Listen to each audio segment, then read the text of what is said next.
A rising corporate star like Alina Sharp, elegant, magnetic, was expected to marry someone equally polished. Her family imagined a hedge fund manager, maybe a young lawyer with generational wealth. And for a while, it looked like they were, right? She dated them one by one, smooth talkers, Ivy League alums, men who loved her ambition as long as it didn't eclipse theirs. Then she met Jay. He wasn't from her world. He was a barista by day, delivery driver by night. He had messy hair, secondhand shoes, and a beat-up guitar case he carried everywhere. Her friends called him the side project. Her sister said he looked like someone still living in a college dorm. Her mother didn't even bother hiding the disapproval. But Alina saw something in him. Something raw, gentle, beautiful, and despite the laughter, the warnings, and the mockery, she married him anyway. Before we jump in, don't forget to like, comment, and subscribe. If you've ever loved someone no one else believed in, this story is for you. Now, let's begin. The first time Alina met Jay. She was halfway through a chaotic Monday morning. Her favorite cafe was packed. The line moved slow, and she was already running late. As she stood, tapping her heel in frustration, she heard humming. Not loud, but calming. Someone behind the counter was quietly singing as he steamed milk and scribbled on coffee cups. It was him, tall, unshaven, eyes slightly tired but kind. He greeted everyone by name. When she stepped up, he smiled. Alina, he read from her phone order, like the moon goddess. She blinked. Excuse me? Your name? He grinned. It's Lunar. I studied Greek mythology, kind of. She left that day with her drink, a smile she didn't expect, and a curiosity she couldn't explain by the end of that week. She'd been back 3 more times. They started talking slowly, playfully. Then deeper, he asked about her job. She was in corporate marketing, running fast, climbing higher. He nodded respectfully, but never looked intimidated. She asked about him.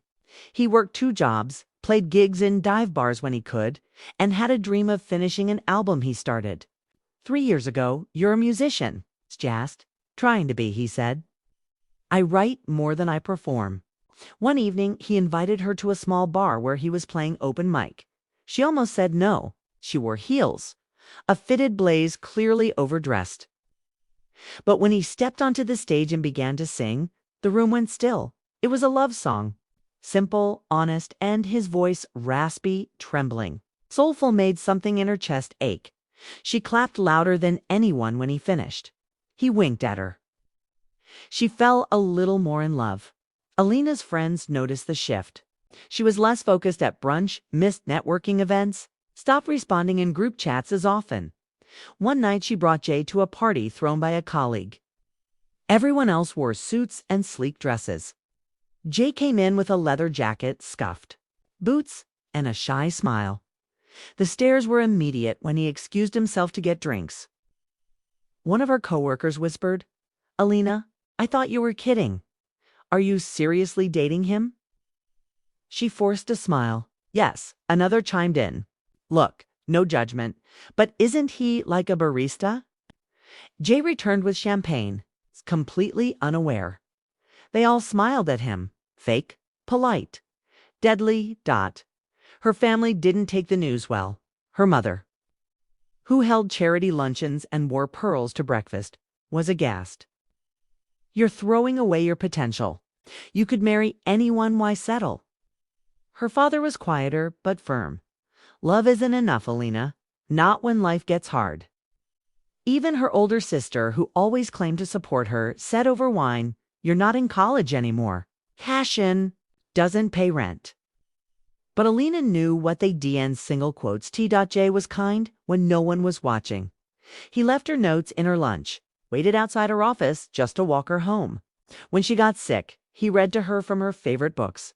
And when she cried from work stress, he didn't try to fix it. He just held her.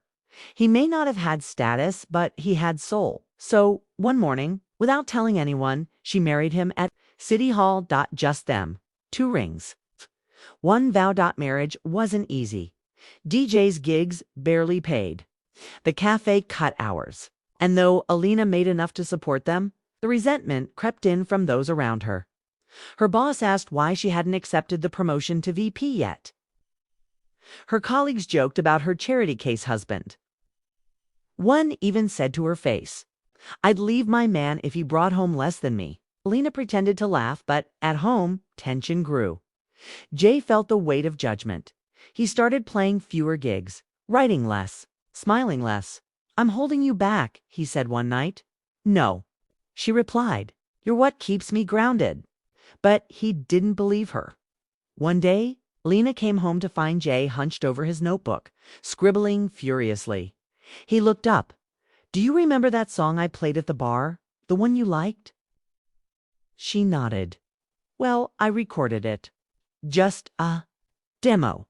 Posted it online last year." She blinked. "I didn't know that. I forgot about it," he said. "But someone found it. A producer. Small time, but legit. He wants to meet. He thinks it has something." Alina dropped her bag. "Jay, I don't want to get my hopes up," he said quickly, "but I just wanted to tell you." They hugged. She cried. It had been a long time since she saw him believe in himself again. 2 weeks later, Jay received an invitation. The producer had secured a spot for him at a local talent showcase. Not a big event, just a mix of indie artists, small industry guests, and music lovers. But it meant something. Alina was thrilled. "You have to go." Jay hesitated. "What if I'm not good enough?" "You are." He smiled weakly. "Then I want you there, right in front." She promised she'd be there, but fate had other plans. The night of the showcase, Alina's boss called an emergency meeting. They were pitching to a potential global partner the next morning, and she was expected to lead prep. Attendance was mandatory. She was torn. Jay had rehearsed every night. He bought a new shirt just for the event. He even practiced looking into the crowd too, where she'd sit. But the career she'd spent 10 years building was on the line. She sent him a text. "I might be late. Don't worry. I'll try to catch the second set." Then she turned off her phone at the club. Jay kept checking the door, kept glancing toward the seat he saved for her when his name was called. The chair stayed empty. He took the stage anyway. He performed the song he wrote for her, and for the first time, he sang it with heartbreak. Alina arrived at the venue just as Jay was stepping off the stage. The applause was thunderous, not polite trill. Whistles, cheers, and even a standing ovation from a few guests near the front. A local blogger ran up to him. 2 producers from an indie label scribbled on napkins and exchanged cards, but she didn't see the performance. She saw the end of it. The moment he looked at the empty seat and smiled. Bittersweet, her heart dropped. He saw her enter from the back, and for a moment their eyes met. But the warmth was gone. He nodded once. Barely, then turned to speak with the producers. They rode home in silence. Jay stared out the window, his fingers resting lightly on the guitar case between his legs. Alina clutched the steering wheel too tightly. "I'm sorry," she finally said. "The meeting was, I know," he said quietly. "I wanted to be there, but you weren't." Her chest ached. "You were amazing. Everyone loved you." Jay didn't respond. He just looked tired. Not physically, but emotionally. Like something inside him had shifted. Like he didn't need her validation anymore. The days that followed were different. Jay wasn't angry. He wasn't cruel. He was just distant. He spent more time out recording demos, meeting producers, doing small interviews. And when he was home, he wrote more than he talked. Alina tried to reconnect. She cooked his favorite meals, bought new strings for his guitar, left sticky notes like he used to, but his smiles were forced. He still loved her, but something had cracked. And one night, after dinner, he sat beside her and said, "I don't want to resent you." She froze. "What are you saying?" "I want us to take a break." She shook her head. "No, Joe, please. I need to know if I can really do this on my own." And you need to know if you can really love me when I'm not behind you, but beside you. Word spread quickly.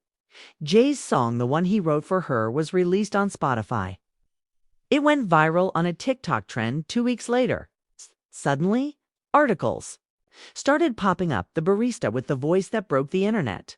The same coworkers who once mocked him now sent Alina links and emojis. Wait, isn't this your guy? Yo, he's good. It's aged like fine wine. She didn't reply. She just watched his follower count climb. 3 months later, Lena attended a charity gala hosted by the firm, the guest performer. Jay. He stepped on stage in a black suit, hair slicked back, guitar in hand. The crowd went quiet. He didn't look nervous. He looked ready. When he started playing, the entire room leaned in. It wasn't just a performance, it was a message, and Alina felt every lyric. Like it was carved out of her ribs. One of her colleagues whispered, "You dated him. Why did you ever let that go?" She didn't answer, because by then Jay was already on the last verse. After the event, they met in the hallway. He smiled, not bitter, not smug, just calm.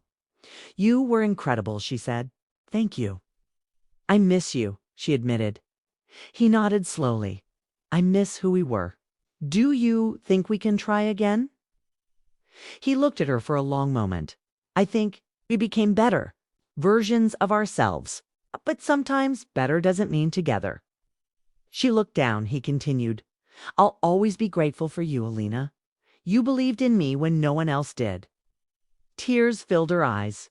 "And I'll always love you," he added, "but I also love who I am now, and I need to protect that." People still talk about him. Jotha Barista turned breakout artist. His voice touched millions.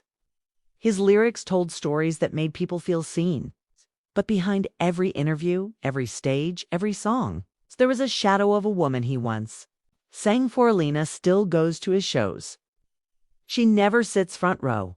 She doesn't wear fancy dresses. She just listens from the crowd. And every time he plays that song, the first one, she closes her eyes and remembers.